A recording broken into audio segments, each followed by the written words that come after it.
be joining in the next couple of minutes. This is MOPS Talks. If you've never joined a MOPS Talks before, we are the antithesis to the Death by PowerPoint crowd. We have no PowerPoints here. Nobody's giving a presentation. Nobody's selling you anything. We don't belong to any vendor in particular. We're platform agnostic, and that is, we wanted it that way. So this is a free open forum for people who are passionate about marketing operations, who want to get into marketing operations, who want to get out of marketing operations, or anything like that. And this particular one is career focused. If you haven't been on one of these before, our session today is focused on hiring, how to hire the right people, how to find the right job, and I have 3 hiring managers on with me today. So first of all, if you don't know me, I'm Kelly Jo Horton. I'm the principal engineer for marketing operations and technology at Room in New York City, but I am coming to you from Bend, Oregon, out on the West Coast. So let's start with, I'm gonna go across the top with, for my panelists today, or my guests, they're not even panelists. Max, why don't you introduce yourselves and tell us what you do and where you work. Sure, I'm Max Moria. I'm based in Santa Clara, and I'm the Director of Marketing Operations and Marketing Analytics at Malwarebytes down here. Okay, Alicia. Is it Alicia? Is it Alicia or Alicia? Alicia. Alicia. You got it. Hey guys, I'm Alicia. I'm based in the San Francisco Bay Area, and I head up marketing operations for a billing software called Zora. And then we have the 2 Chelseas. We have Chelsea Kiko. Yep. Hey guys, I'm Chelsea Kiko. I'm the marketing operations manager at McGraw-Hill for the K through 12 side of the business. And I'm about an hour south of Cleveland. Nobody knows what city I actually live in, so I just usually say Cleveland. and other Chelsea? You're a hiring manager. I am kind of, yeah, I'll say that, sure. I am Chelsea Rosenberg, and I have a lot of different titles, but long story short, I am a marketing operations, I'm a recruiter with a marketing operations expertise. So I am happy to be a resource as I can. Very good. Okay, so we have a bunch of topics. The session we had earlier this morning was packed, solid with questions and lots of good answers. So I'm just going to get started. We have some questions we collected through the registrations and some questions that that I wanted to ask the hiring managers today. So I want to know, let's talk about first how you got into where you are at MOPS. Was that a choice that you made, or was it an accident how you got to where you got? So let me ask, like, what was the job before the job? Max, let's start with you. Oh, well, the job before marketing operations was actually a 911 dispatcher in Santa Cruz, California. So horribly stressful. Likely segue into MOPS, right? Right. Maybe the stress level about even, but yeah. You know, I just found my way through a connection of a connection of a connection that knew there was an entry-level marketing position open, and applied and went through the interview process, and that's how I ended up in it. So very lucky. So as you can see, you'll see, I'm sure when everybody else answers too, if you guys want to pipe in, you can come from anywhere for this job. There's no college degree for it, really, or anything like that. So anybody else want to tell us how you got where you are? What the job? What was the job before the job? Yeah, mine is a little bit more similar. I started in email marketing, and then I think there was this like trendy lifecycle marketing title for a while that I did. And I think the way I got into marketing operations is I realized that you can kind of make a career out of being really into technology and automation. And so I've just found myself leaning more towards the automation side as opposed to the content creation side. So that's how I got into MOPS. Yeah. Chelsea, any comments? Yeah, on my end, I was not a 911 dispatcher, so that was a shock. I can't really follow that up, but I actually started in event managing. So I got out of college with a PR degree. I started doing event managing, and with that, we actually purchased Marketo, and they wanted me to start building programs to, promote the events. And I just kind of, kept going with it.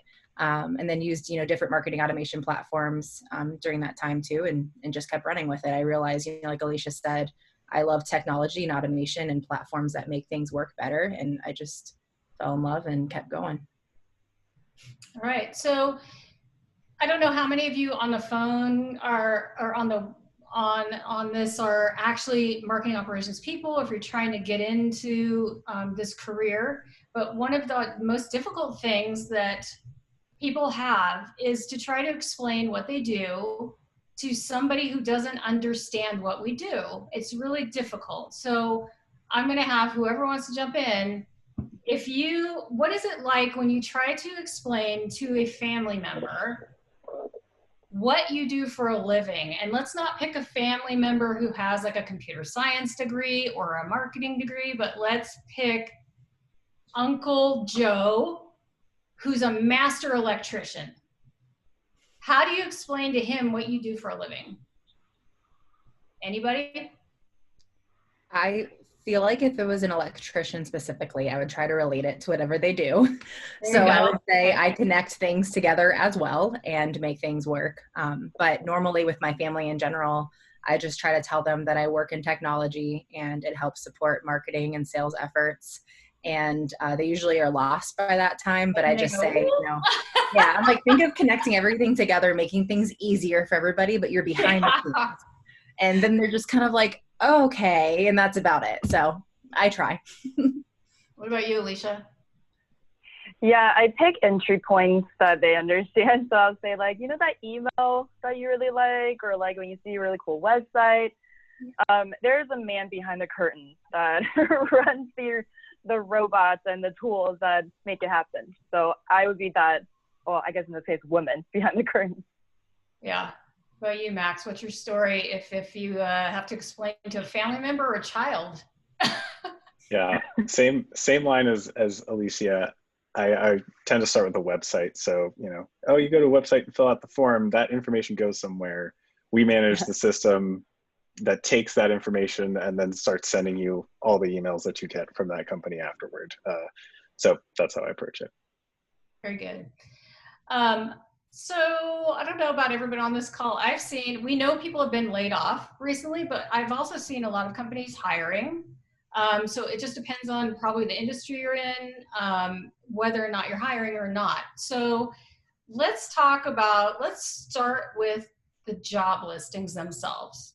So we had this conversation on the session this morning, and one of the things that is really, really intimidating for people who want to apply is these job descriptions that are asking for a unicorn, some magical, mythical marketing operations unicorn that has everything. Like, you have to have marketing automation, CRM skills. They want you to set up, oh, by the way, a data warehouse maybe, and then they want you to do paid media, and you got to be able to code a web page or something ridiculous. But it has like a laundry list of skills.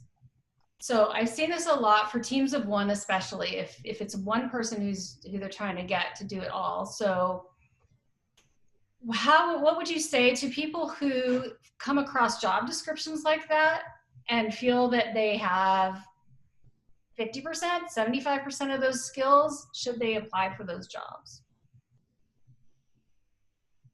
Anyone? Answer yes. You don't have to wait for me to call on you. You can just speak. I think absolutely. First of all, I actually sort of sometimes wince a little bit when I see a job description that has a ton of different skill sets, because ultimately it's one person.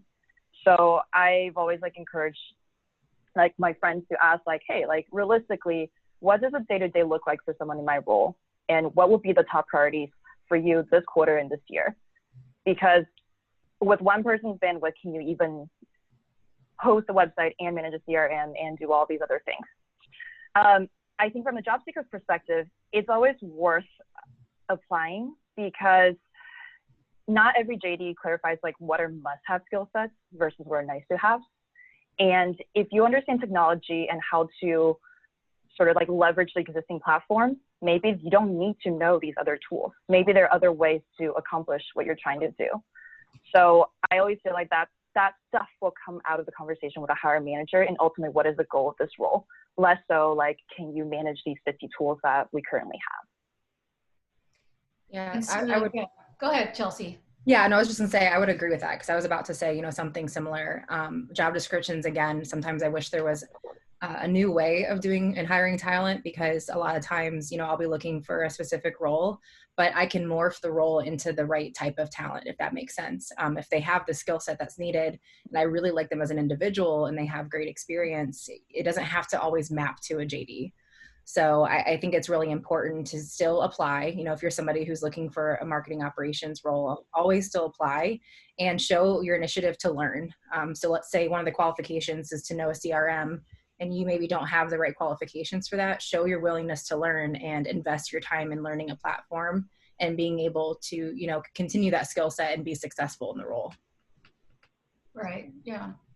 I think it also, when you see stuff like that, at least for me, it tends to be indicative of who the hiring manager is. I was When going I to see say that, yeah. it's often an executive or someone in a completely different department who's been saddled with marketing operations responsibility. And so sometimes that's good. It means you're going to get exposure to another team within the business or more executive time, but just be really honest in that interview process about your actual base level skill set, so that you don't come in and they have an expectation that you're going to manage SEO and you've never touched Google at all. Yeah. So just be really honest, but you may end up with some really great face time with executives or other teams out of that. Yeah, I find those most of those unicorn job descriptions are written by people who have never held the job, so they don't realize actually how difficult it is to find all those skills in one person. So what are, let's say, first of all, are certifications important for marketing operations, CRM? Are there certain platforms that certifications are important for you or not? Yes. Yes. I think, it's really role dependent. If we're looking for a Marketo specialist and the job description says 1 to 2 years of experience and, Marketo certified, it really matters. And I think while certifications sometimes overblow your actual skill set, or are totally unnecessary to actually know the tool, it is kind of a good jumping off point. And especially in situations like you mentioned earlier, where someone may not be fully aware of what marketing operations should do, it's a good kind of indicator to those hiring managers that you have some awareness of the space you're going to be coming into. Yeah, I would agree. I think the other thing too is just getting certifications in general shows the willingness to want to succeed and better yourself and be a good candidate or, a good team member. And I completely agree, Max, on the role piece. If it's more of a strategic role, I don't think a certification is necessary. If you're a campaign ops manager or you're doing more strategic level work, you need to know enough about, said marketing automation platform to be dangerous and to be able to have campaign structure. But if you're a specialist in the tool, then absolutely, I look for certifications. Yeah. So, yeah. What about you, Alicia? Important? Yeah.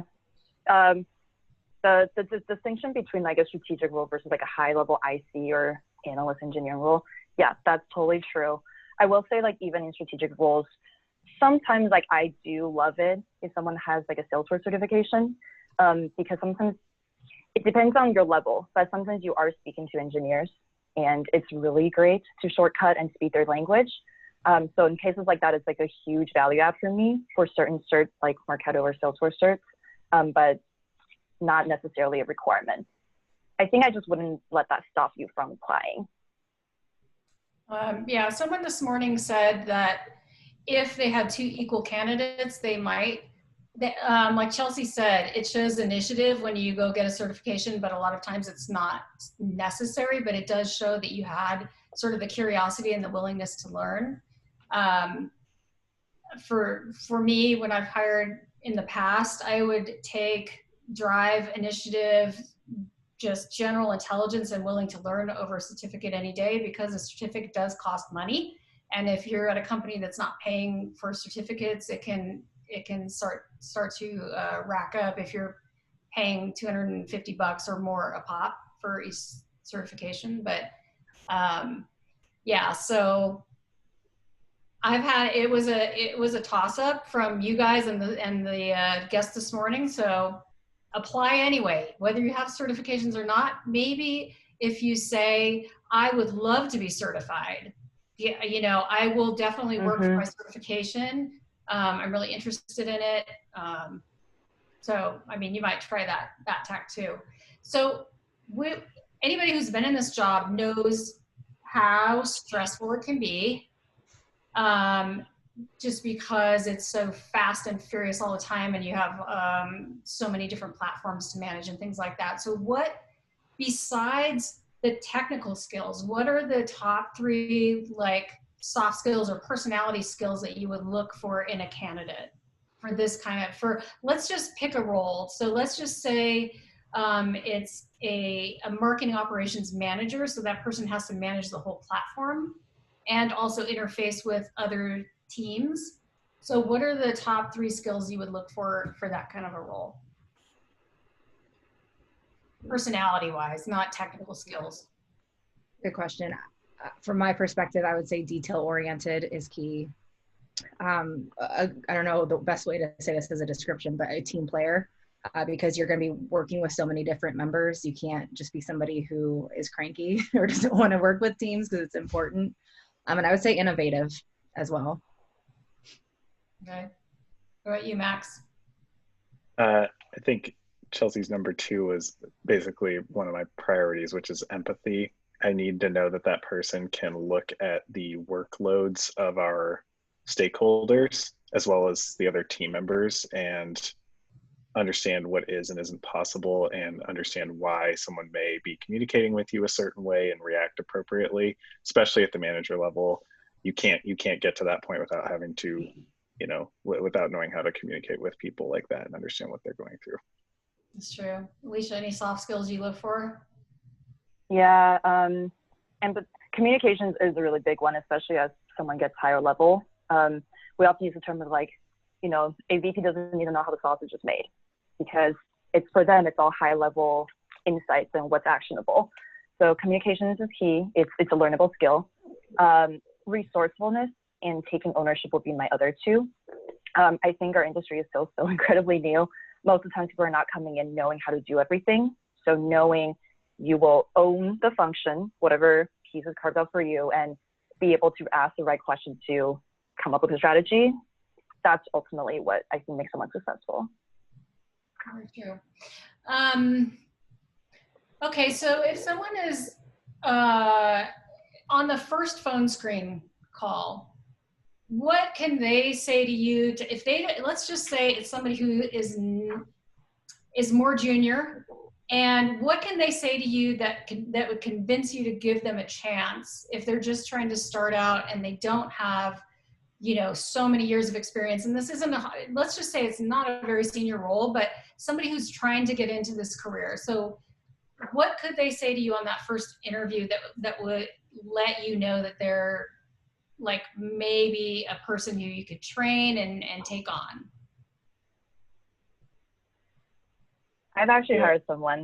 Oh, sorry, go ahead. No, go for it. No, go for it, Alicia. I had a candidate who was an SDR, and we were hiring for a junior marketing operations role. And I think what sold me is he sort of leaned into the parts of his role, however limited, that he understood to be like more there's an email marketing role, but similar vein, that were more marketing focused. Like he talked about really liking, figure out the features of outreach, which is what they use. He talked about like, I really like thinking about the customer journey. And he kind of, when I pushed him, he was able to speak to, you know, how do I measure the impact of my efforts? I think a lot of MOPs ultimately is that, like showing ROI in what we do. So that to me shows, you know, at least like the way his brain works is a very good fit for a role like mine. He did also mention things like, you know, I really am looking for a mentor to like grow my career. I understand like this is a change in what I used to be doing. So just like an eagerness to get feedback and learn, which all proved to be very true for him once I hired him. That was a really good sign for me. Yeah. I think Max? don't be afraid to ask, questions. I think again it shows the desire to learn, and acknowledge when you don't know something. I've had entry level candidates come in with very tangential experience, be very relaxed, and act as though they know exactly what they're coming into. And for me, I'm uninterested in that attitude, because myself, every single day, I'm struggling like to learn new things, and you have to be ready for that. And so that, coupled with someone just telling you to, I really want this, and I'm going to work really, really hard for this and learn a lot from you, like that, just saying that out loud helps as well. Right. Yeah, and I think you can see their passion usually too. You can tell if it's authentic or if it's not. Being a hiring manager, you interview people all the time. I also think it's really important to share stories where, and Alicia, you mentioned this as a top quality, where you were resourceful in some manner. Yeah. Hey, I got a project and I didn't have, I was missing pieces that I needed. This is how I researched and figured that out. This is how I trained myself. This is how I came to have a successful completion, or here's what I learned from it. That means a lot to me, because, I don't have time to hold somebody's hand. I'm not a micromanager. So I need you to let me know how you're going to figure it out and what questions you're going to ask me, and be like a self learner to really initiate your own projects. Yeah. So if somebody is looking and wants to be found, how do you all rely on networking referrals? Do you search on LinkedIn? How do you find people? At McGraw-Hill, we have recruiters. So that, that helps a lot. We have recruiters that we set up meetings ahead of time, and marketing ops can be really hard to discuss what a good candidate looks like. So I'll actually walk through with the recruiter and let them know like specifically what I'm looking for, and to always send, I like to be copied on all the candidates, because I don't want somebody to pass someone over that I might see would be a good fit. But I also look on LinkedIn a lot, and I, put my feelers out to my network too. Like, does anybody know anybody looking for a job? So recommendations do mean a lot to me, because, their firsthand experience with somebody. But, always just making sure you do your due diligence of explaining the role if you have a recruiter. Yeah. How about you guys? Max and Alicia, do you look on LinkedIn? Yeah. I think keep your LinkedIn updated. I don't rely exclusively on my recruiters to fill roles. I'm out there looking for people, and I tend to look for, especially for the more junior entry level roles, for folks who are coming up on like a 1 year at their company, because that's when stuff vests and people start to think about that. Insider information here.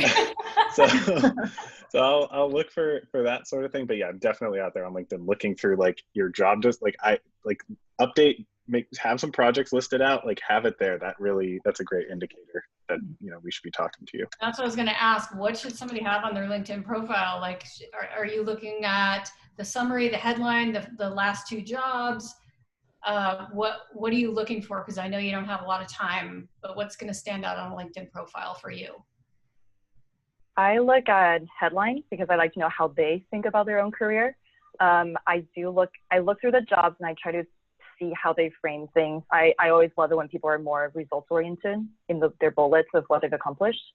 I do look at certs, certifications, because some certain ones I think make a difference, but that's never been like a deal breaker if someone doesn't have it. Yeah, I agree. I look at all those things, but I also sometimes look at their activity. And it sounds like I'm digging into the weeds a little bit, but I like to see, what do they engage themselves in? Do they comment on posts? What do they comment? You get to know their personality a little bit if you look at their activity as well. So if I'm really interested in a candidate, I'll do that piece. Okay. So Chelsea, especially, you said you have an outside recruiter at McGraw-Hill. So a lot of people complain that they can't get past the automated bots that filter out resumes. Is there some secret to not get filtered out, or do you not have an automated system? Because I've seen people, like someone I hired at a few companies ago, got filtered out of the automated system, and I ended up hiring them. But so you have any secrets on how someone can get their resume through those automated bots that filter so many people out? Yeah, that's a good question. I I know Max said this. I'm the same way. I don't rely on them completely. So we do have a platform where it can be automated, but I actually requested to not have it that way. So I see every single resume that comes in on the platform, and I visit it when I can. But I would say, for those, it depends on the hiring manager. Not everybody's going to have that. I would say try to specifically have keywords that associate to the job description, even if you feel like it's not going to be, it doesn't describe you exactly how you want it to try to get through the bots, try to keep the language consistent so that they don't just, ignore your resume overall. So sometimes you might have to map your resume to what the job description says a little bit more, or tailor it, just to really try to get your foot in the door a little bit.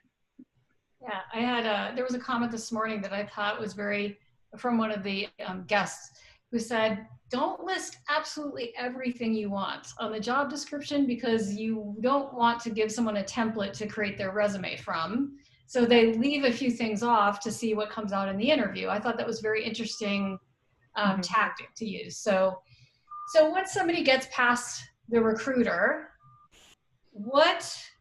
in that first interview, if you're doing a phone screen, what questions are you asking? Do you have any specific questions you're asking to really vet out if somebody has the experience you're looking for? Pick any job role that you want, but what kinds of questions are you going to ask that person in that first call? I usually ask them to talk about a project that they're proud of, describe it, and also talk about a situation where things don't quite go as they expect. Because I feel like at the first conversation, I'm trying to get a feel for how this person thinks, and having them describe the process to me, or like how they kind of deal with disagreements, is a really telling thing. I will say, like, one thing is I'm like conscious of my own bias.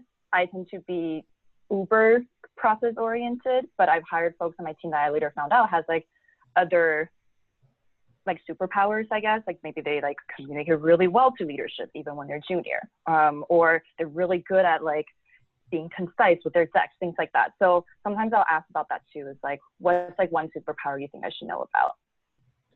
That's funny, because I asked the panelists this morning that question: what's your superpower? What's your MOP superpower? So that's what I wanted to know. Like so Max, what would you ask on that first call to know if there would be a second call or not? Depending on the role, often I ask very specific tool questions to suss out immediately where that person's knowledge of our systems will be when they come in, so I can know how much training they're going to need, and how they're going to support people immediately in the org. So I will ask in our case, we're a Marketo house. I'll ask progressively harder questions about Marketo until I get to the point where they can't answer the question. And that gives me a rough idea for where their skill set is and how much training they're going to need. So I approach it that way, but I will also ask them for projects that they've worked on, because that will give me a good idea for the level of depth they've had to explore in marketing strategy overall. The higher up we all get, the more strategic and broad our initiatives become. And so that gives me an idea for how in the weeds or broadly strategic they've had to be in their current roles. Yeah. What about you, Chelsea, what's your go-to question to vet people? Yeah, I think it depends on the role and the technical skill set as well. But I always ask about, at least for marketing ops, I'm really big on process and documentation. So I'll say, here's a scenario. We're asking you to set up a net new integration. How would you project manage and document this? Just because at our organization, documentation is key. It has to be perfect. I mean, not perfect, but it has to be great. Yeah. And you have to do the project or complete the project the right way and work with the stakeholders correctly. So that's a big question I ask, because I just want to see their thought process. And I will even ask them sometimes, like, what would your documentation look like? Is it a visual flow? Is it in a Word doc with screenshots? How would you present that? Yeah. We have a lot of great questions coming in on the chat. So I'm going to pick on Ronnie really quick. You had a good question. Ronnie, you want to unmute yourself and ask your question? Yeah, sure. Can you guys hear me okay? Yep. Yep. All right. Yeah, I was just curious, looking at moving jobs over the years, a lot of job descriptions are still kind of hanging on to, you must, have a bachelor's degree in something. Just kind of curious, like how that's evolved over the years, and whether that's still, are you, still posting that in job descriptions to pre-qualify candidates? And if so, if candidates come across that don't have that, should they be discouraged from applying anyway? No, I do not care. I don't care what degree you have. I don't care if you have a degree. I don't care at all. So that sounds terrible. I don't know if everybody agrees with me or not. I care about your experience and your skill set and who you are. I just hired someone on my team who doesn't have a degree, and I didn't even know they didn't have a degree. That shows you how much I don't look at it. So yeah, that's my viewpoint. Yeah, you could just leave that off your resume and I wouldn't notice, just like Chelsea. I mean, I think sometimes there's executive pressure or VP pressure to include that, but I think we're also seeing something similar with MBAs in some instances where, Right. general awareness of the ecosystem, the teams, and the strategy overrides the need for higher ed. I mean, you can't not be able to think critically, but it's not necessarily a need. Mm-hmm. Yeah. My perspective on it, because I look at a lot of resumes, my perspective on it is like there's some roles that need a degree, like a doctor, like there's some where that's needed. But I think honestly, my perspective and kind of how I approach job descriptions, any job description that I ever post that I have written or have any hand in does not even have that line in there, because I think it's, thinking of it from more of like a inclusive perspective. There's a lot of things that go into play when it comes to formal education, and I don't think, ideally I would like to have it removed from all of them. But that's my perspective. Also, if you're a hiring manager, remove it from your JD. Yeah. And please don't include please don't include your GPA, please. Yeah. Yes, no need. Honestly, I have applied for jobs before that have the GPA as a field on the app, and when I see that, I just close the application. It's not worth applying for. Oh my gosh, I don't want to work there. That's something that you care about. No. What about you, Alicia? Degree Same or no thing. degree? Degree doesn't matter. I will say, like, I've seen folks who don't have a degree mention to me it's helping to have certifications instead. I know we kind of talked about like that not being a deal breaker either, but some of them felt like they've gotten their foot in the door by getting like a free cert to show that they have an interest in this field. But yeah, it's never stopped me from talking to someone. I think, the times I've seen it, usually it's coming from higher up, like the executives or a company policy where they just have some sort of policy where they want somebody with an MBA, or they want, probably because they spend so much money on an MBA themselves, I don't know, but they want somebody with a degree. But it's to me, honestly, I hire for potential more than I would for somebody, because there is no degree for this. I've seen people list that you have to have a computer science degree. Well, no, you don't. I might want somebody with a web dev background if you're creating templates and things like that, because it's all HTML and CSS, but that's not like a marketing operations role per se. So even if you have a degree, your degree doesn't matter at all to me. I would rather you have good critical thinking skills, really a lot of patience, and a lot of attention to detail is what it takes to do this kind of work. You've got to be able to get along with difficult people who make a lot of requests on your time. To me, that's more important than formal education, but you just got to be able to hold your own. That's what it is. I can't imagine anything I've done in the past 5 years that would have been taught in any kind of higher education classroom anyway. With as fast as technology moves and everything, I mean, everybody seems to be learning on the job anyway. So even if you've been in the industry for 10 plus years. This industry hasn't barely been around, right? So that's the other thing, is we're evolving so fast. And nobody could be expected to know every piece of technology out there with the thousands and thousands of tools and platforms, which is a good thing. As long as you can pick things up and learn them fast, it really doesn't matter. Just prove on your resume that you've learned things in every job that you've had. And to me, that shows more initiative. The one thing I would maybe caveat is, and I've had employees like this who, whether they have a degree or not, writing is a problem for them. Like even just like capitalization, sentence structure, and again, in the context of moving up, you need that or else it becomes distracting. And so sometimes there's, because of all the writing you may have to do for a certain type of degree, maybe it's helpful, but you can obviously accommodate for that by just paying attention to writing without a degree. We do a lot of writing. I think that's true. That's a good point.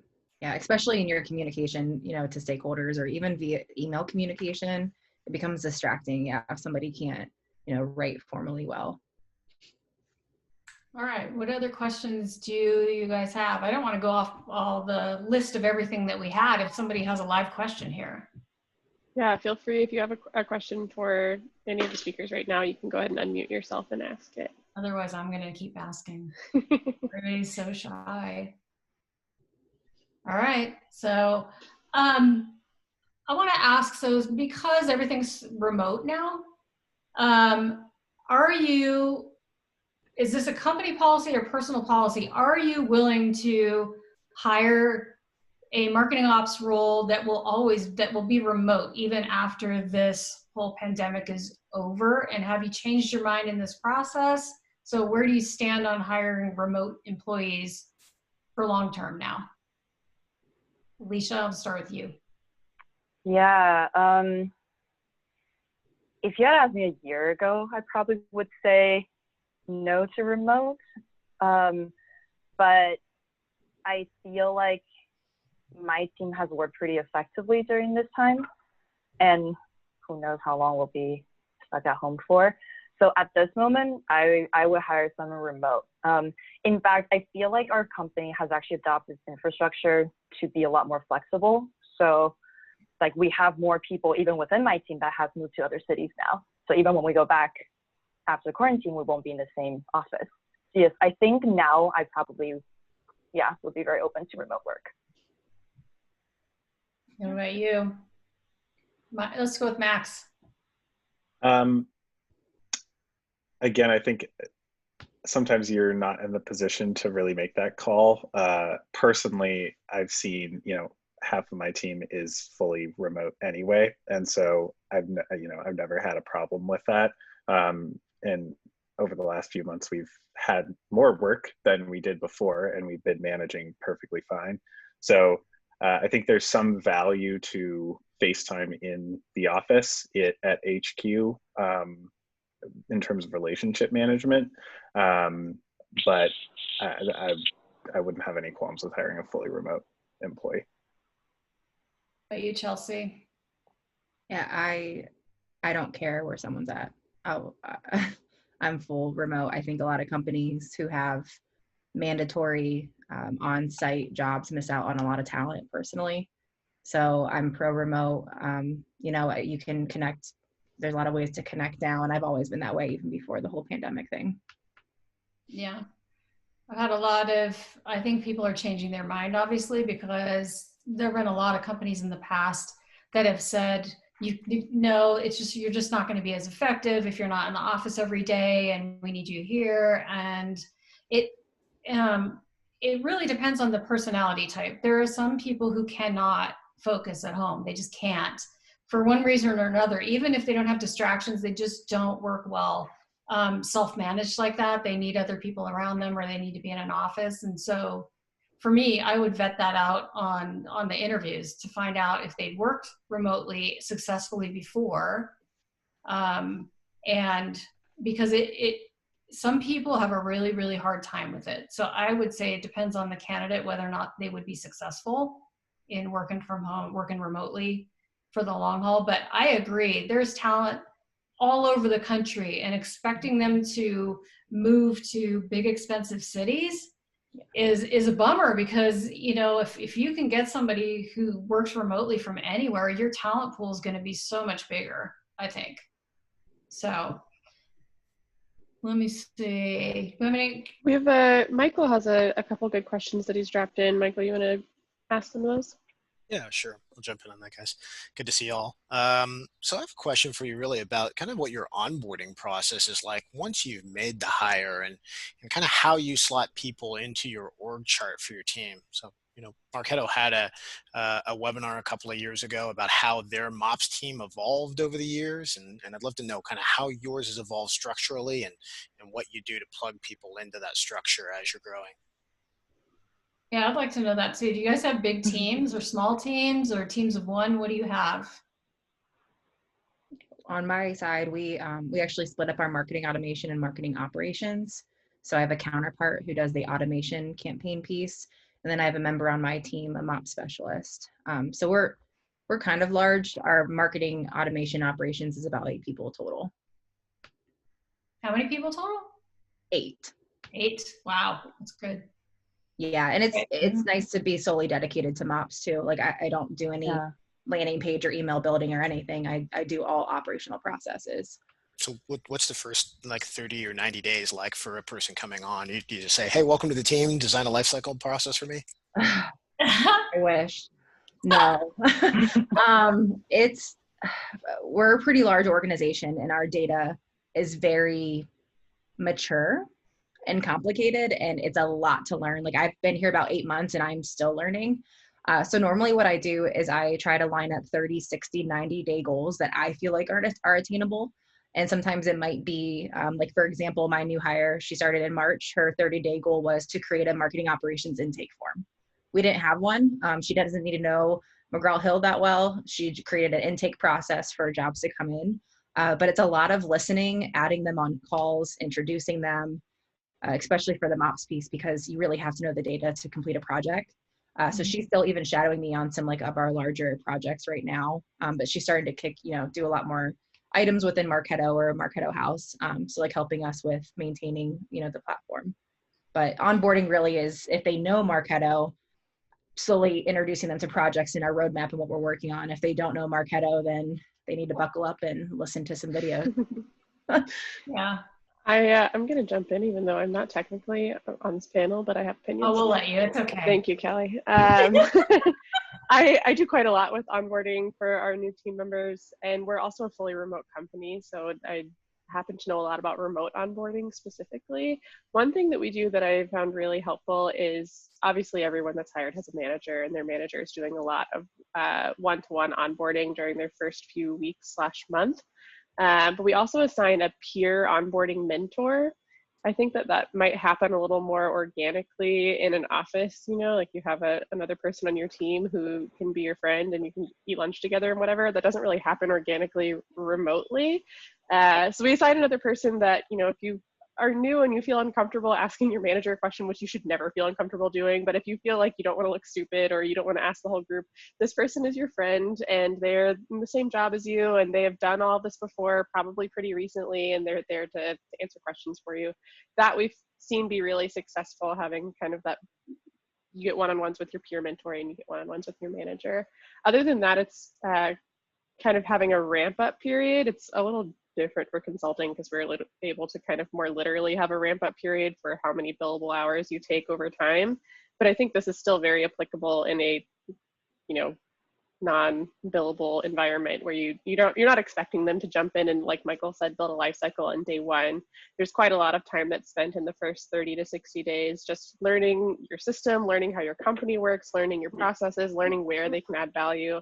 There's obviously a lot of things that you have that you would like this new hire to work on. That's how you got headcount for this role. But having, I think, reasonable expectations in the first 90 days of what they're able to take on and how to make them feel welcomed and part of the team and successful is huge. Yeah. It depends if you have a team too, or if you're hiring a team of one. And if you're hiring a team of one, that's going to be hired by some higher level manager who may not understand the role, and they're expecting you to come in and know what you're doing and just, so that this is where I'm at, right? I'm a team of one in a startup. So totally different. There's no mentoring. There's no onboarding. I had what was called a roommate because I work for Room, right? So I had a buddy in New York who was supposed to like show me where the good food was and stuff like that. But for me, I had to come in with my experience. There was no onboarding or mentoring. My job coming in was I needed to start understanding the business. So come in, understand the key players, the stakeholders in each group. If you're coming in on your own as a team of one, you have to come in knowing how to do that. You start building relationships. You need to understand the business, the sales processes, all of it. I map out the technology universe. Anytime I start a new job, people have seen my data flow and data model of how leads get into the system, how data flows around. I do that just to educate myself on what systems are there, who owns what, how the data flows. But for a team of one, if you're going for a job where you're going to be the only person, you are expected to come in and understand all of that coming in. The only mentoring you're going to get is on maybe the go-to-market strategy or how sales works. They'll help you out, but you're expected to be able to, do whatever integrations they need, set up any platforms they have. So it's a completely different experience if you're applying for that team of one job in a smaller company. So Max, do you have any onboarding processes where you are? Luckily, so far it's good and bad, but we've hired for very, very specific needs. We know, whether it's ticket volume or specific projects, we know exactly what we need out of that person. And so we can toss them in the deep end with a lot of mentoring is kind of the balance that we strike.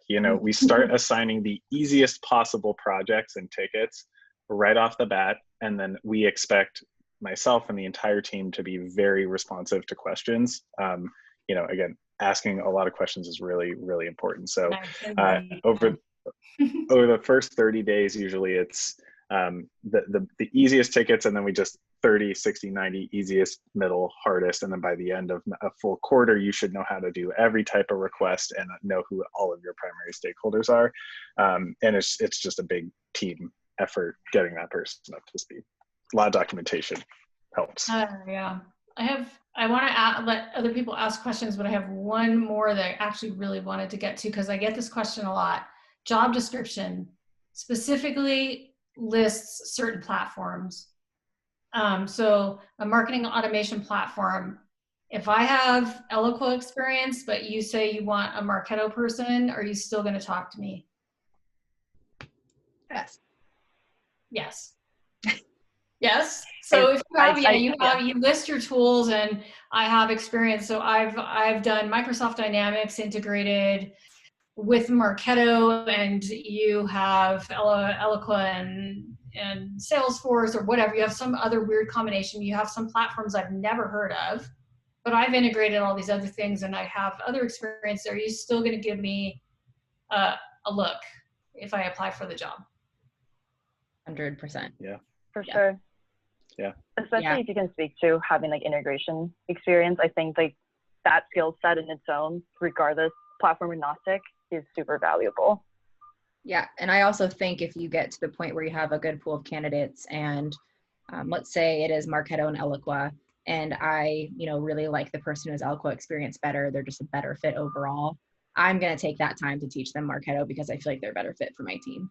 The processes work the same. They have the same mindset. So if they are an expert in other similar platforms, they're going to have no problem learning, another one.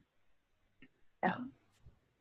Any other questions? I don't see anybody type anything in that we haven't hit on yet. You guys can unmute yourselves and jump in.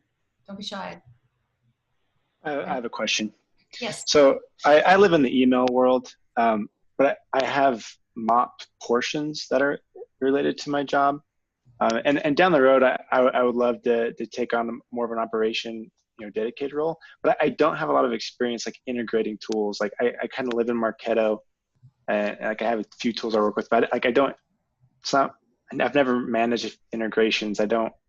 There's a few key pieces that I'm missing that I think kind of gets in the way sometimes. So I don't know how to develop those skills either, because a lot of these are big projects that it's hard to do outside of your job. Yeah. Do you have any recommendations on things I could do to somehow develop those skills? first of all, are you a member of the MOPS industry group, the Slack group? Yeah. Because there are some brilliant people in that Slack group who I've learned a ton from over the years on integration tricks and things like that. And I would say, for me, like because I'm an integrations engineer person, right? I had to teach myself all those skills. Nobody taught me either. I would say, just say yes to doing something and figure it out along the way. There are like native integrations let's say in Marketo are pretty easy, right? They're pretty plug and play. But if you have to integrate something that's outside of a native integration, learn Zapier, which is a middleware, a really easy middleware. So learn Zapier. You can connect anything to Marketo with Zapier. They probably even have a free version that you can play with. Do you have a Marketo sandbox? Like something that you can play in that won't hurt anything? We don't, unfortunately. Oh, so yeah, it's kind of hard to play with integrations if you don't have a sandbox. You don't want to do it with production, but I would say for integrations, I go to Zapier for things that aren't native. If you have any logical brain at all, logical skills like if this, then do this, it's pretty modular, drag and drop to get it to do what you want. And Zapier connects to almost everything. There are discussions probably in the Marketo community on integrations all the time too. I ask questions about integrations in the MOPS Slack channel a lot, and I have an integration coming up that I have no idea how to do right now, and I'm just like, I'm going to ask if somebody else has done it, and I'm going to ask for tips. And you just got to raise your hand and say, I admit I've never done this before.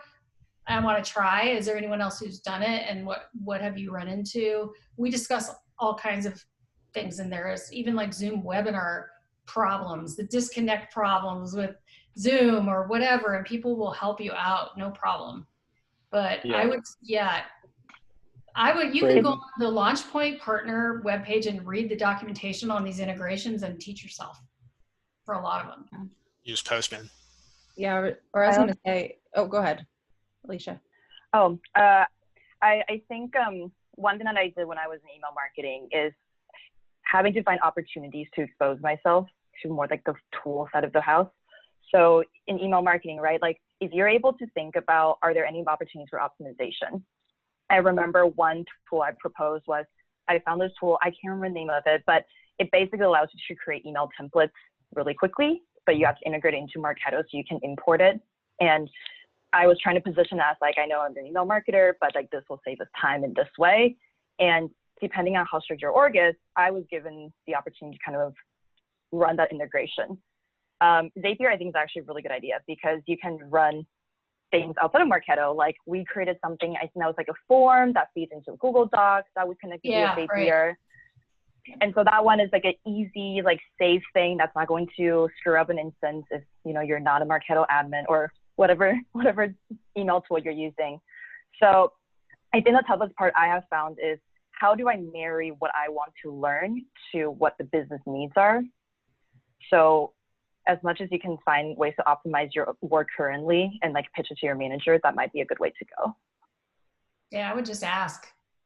Yeah, who in your org would own that? Like, figure out who that person is that may own integrations to, and just be like, I keep hearing that you do this, and I'm kind of curious. Can we sit down for like 30 minutes? Buddy up. Just like show me what that even means. Like, if you don't know like what an API endpoint is, have them try and explain that to you, because sometimes they may need a refresher course on that as well. So, like. Figure out who that person is. That may be a good starting point too. Yeah. So the two easiest integrations, if you don't want to learn the API, learn webhooks. So there's a lot of webhooks documentation. So learn webhooks, because webhooks can be used with all kinds of platforms. You can integrate stuff with webhooks. So that and Zapier will get you pretty far without having to learn how to code API calls. That's what I would try. and ask in the Slack channel. We'll all help you. Awesome. Thank you. That's great. Yeah. Anybody else? So quiet. We have 5 minutes left. Helen had a good question about culture fit. Helen, you want to ask a question? Oh, culture fit, about specific questions, that one. Yeah, like what do you ask to, oh, I lost it. That's a good one. How do you decide on the culture fit? What specific questions do you ask to understand culture fit? I always ask if they think a hot dog is a sandwich, and if they say no, then not hired, but. You would never hire me, Sydney. You wouldn't hire me. Debate. That's sad, Chelsea. I'd love to work with you. Unfortunately, not a great culture fit. Yeah, I ask questions, like I'll ask questions, not if a hot dog is a sandwich, but like similar questions of just to get to know them personally a little bit. Like, what do you do for fun? Tell me a little bit about your life. You know, or trying to understand them as a person other than just what they'll do for a job is important to me. Even if it's just one question or two, you can see if they're going to be a good culture fit. And then honestly, for me, it's like if it just feels right. Like, can I go have a beer with this person after work and I would actually enjoy the company? You know, you'll start to get to know them as you talk with them a little bit more. Yeah, I asked them about coworkers or managers they really loved working with and what makes them so awesome to you, to see kind of like what are the things that stand out to them. Usually folks do end up asking me like things about the company, and I have a chance to pitch it. But if not, I also ask like, what kind of work environment do you usually like? What are some really awesome companies, like environment that you've really enjoyed? That's a good one. Yeah. Max, anything? I think I think sometimes, I know there's some larger discussions about culture fit right now, and you know, whether that's something that should matter or not. I think there is a part of it that kind of brings out whether you can care about your coworkers. And I think if that's what matters. It's not whether you like the same music or the same activities. It's, can you care about the people you work with past just the projects? And so, you know, I always just, I look at it less of culture fit than just icebreakers. And I always ask about music and just like, what are you listening to? Like, are you listening to anything at all? But I also look to see if they complain. If I get someone who comes in who just rattles off a bunch of complaints about their current work environment, you know, I understand that may be totally valid, but everywhere you go, you're going to run into that. So, you know, that's sometimes a turnoff. One of the questions I ask in phone screens to gauge, you know, culture fit is like, tell me about a time where you helped a coworker to get an idea of like how in depth they went with actually helping them. Like, oh, I did a report for them, or I mentored them and helped them understand this tool that they were struggling with. Like, there's a very different space between those two things. And yeah, yes, thank you, Max, for bringing up the discussion about culture fit. It's from an HR and like, you know, yeah, from an HR perspective, we'll say that's really important. And yeah, I'm not going to go on a tangent for that, but yes. I was going to put on my interview training hat after I was trained by Chelsea on how to interview. It's a fine line in like trying to suss out culture fit, but also like, don't ask someone if they have kids. Don't ask someone if they're married. Like all of that, there's a difference between like trying to get to know them and understand if they're a good fit for your team and like prying into their personal life. So I really like Alicia's suggestion about like, tell me about a manager or coworker that you really enjoyed working with and what made them so impactful to you. I think that's a great way to suss out something like that without getting into kind of dangerous territory. I know we're almost out of time. We're on our last minute. And there was a question that came up through registration that we're not going to answer on this one because I have 2 really good guests in September who are going to talk about salary. So, because it's a touchy subject to speak to hiring managers about, I'm not even going to ask the question here because nobody wants to talk about it, but we are going to be talking about salary in September. And I want to ask everybody who's a guest right now, do you have any open roles you're hiring for these people on the phone here? Anybody have open roles? Yes. Yes, I am hiring for a marketing ops manager, senior manager level. We can be flexible based on your experience. So talk to me. As Zora, I'd love to give you more details around what that looks like. Anybody else hiring? Open jobs? No. Well, Actually, no. I work with a whole bunch of different clients. So if you are a job seeker, definitely reach out. And I can put you in my Rolodex, which sounds so cheesy, but I would love to get to know you, and I'm a good friend to have. Yes. And you can all connect to us on LinkedIn too. I repost jobs for people. I mean, that come to me, or anybody that I see has an interesting job open, I'll repost it too. So yeah, it's been really good. And I hope you guys got something out of this, and please connect with us on LinkedIn or in the Slack channel. We're all happy to network, help you out, answer any questions. So until next time, thanks for joining. Thanks, everyone. Thank you. See ya.